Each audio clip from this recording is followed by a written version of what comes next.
Hey, good morning kwa Kenya. Leo ni tarehe 18 Tuesday. Sasa hii ni asubuhi bado. But mimi naona kuna story ya ufala inaendelea.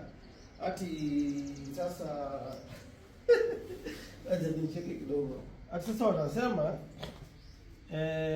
huyu jamaa anaitwa African Sponsor kwa TikTok anasema, kwa nisome hii.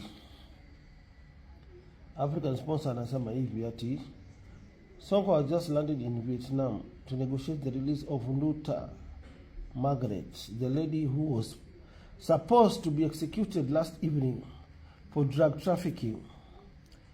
Will he manage? All the best. Sasa hii unaona hii ati hapa ni Vietnam.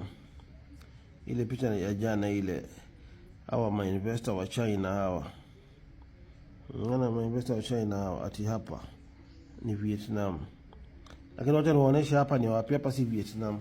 Hapa sababu songa nyuma hivyo msichana wa kamera. Unaona hapa? Hapa. Unaona hii? Hii ni hii hapa nyuma ni hii saa hii.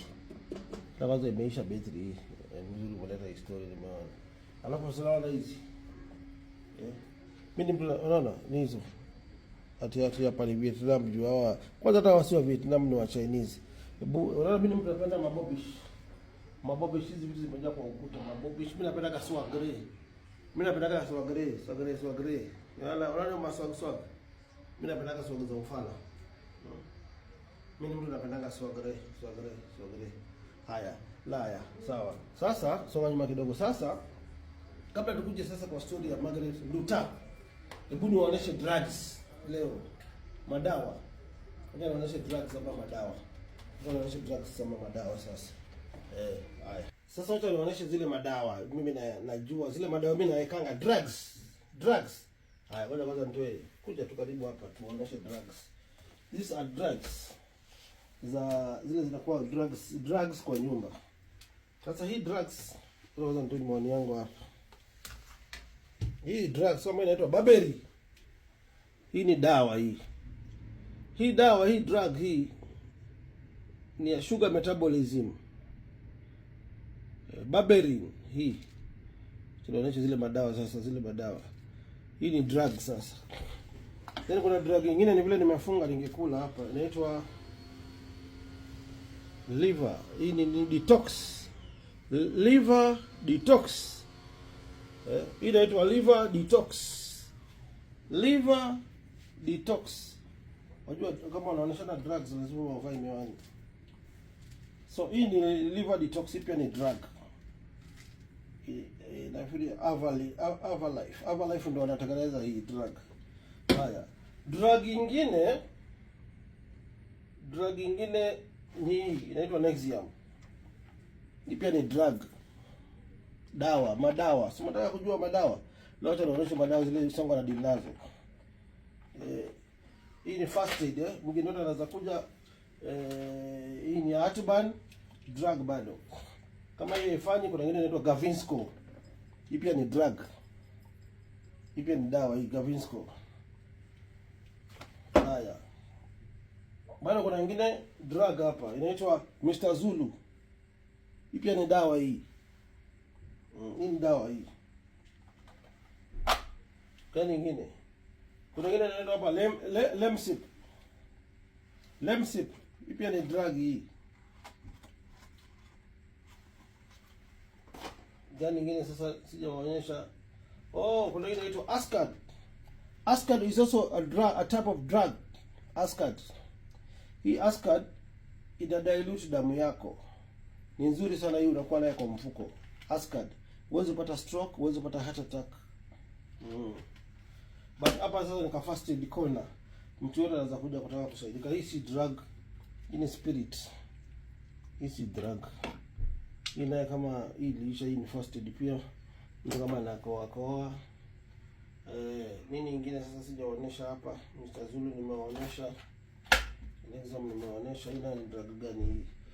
Hii Avamis, hii watu wa kama wana block sinus kila saa kama mimi unakuwa na hii, una spray inafungua. Madawa gani sasa nyingine madawa kujua hapa?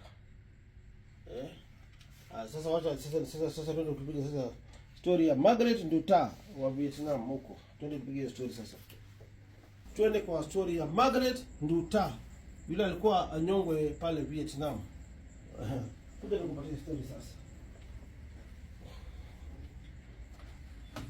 Sasa hapo nafikiri tuko poa sasa Umeona ile madawa na deal nayo na nimeonyesha pale si Vietnam. Sasa Margaret Nduta kulingana na story nasikia alishikwa the year 2023. Sasa huyu Margaret ambaye amehukumiwa kunyongwa in Vietnam, kesi yake ni fupi sana, ni ndogo sana. Inasemekana alibebea mtu anaitwa John Dawa. John, soma nyuma kidogo hapo sawa. Alikuwa anabebea mtu anaitwa John Dawa. DCI, hebu tusaidie huyo msichana. The only way to rescue this Kenyan woman, DCI airport. Nani alimsindikisha? Maybe John alimsindikisha Margaret mpaka airport. Tuangalie namba, wazazi wa Margaret, peaneni namba ya simu ya Margaret. DCI watoe data ya Safaricom. Tuangalie alitoka Kenya wakati gani akienda hizo nchi alipitia ndio afike Vietnam. Kwa ile data ya Safaricom, ile printout, lazima utapata communication ya mwenye alituma Margaret na Dawa. Huyo ndio anafaa ashikwe, apelekwe, anyongwe, Margaret aachiliwe. Kwa sababu kama huyu Margaret, wote ni mtetee, wale watu ubeba Dawa. Tumeona kwa sinema, movie na mambo mingi, wao ubeba Dawa kupitia huku chini kwa sehemu nyeti, inafichwa huko ndani, ama wengine wanabebeshwa na tumbo, vitu kama hiyo. Lakini kwa mtu anawekewa Dawa kwa bag, anapita nayo airport zote, maskini, ni kama ni mara yake ya kwanza, haelewi vile hii mambo ilikuwa. Ni mtu amefanya tu kutumiwa na the real drug trafficker ama the real drug dealer. Kwa hivyo uchunguzi ifanywe, mwenye alimbebesha ashikwe, alafu sasa tu exchange. Hapo serikali inaweza ingilia sasa. Waseme CCTV footage ndio hizi. Huyu ndio alimfikisha airport, na huyu ndio alimpatia Dawa, na huyu ndio John, na tumemshika, tumefanya investigations kwa printout ya Safaricom, ndio huyu. That is the guy ambaye anafaa kunyongwa. Si yule ametumwa na labda, mimi nadhani Nduta alikuwa hajui. My opinion.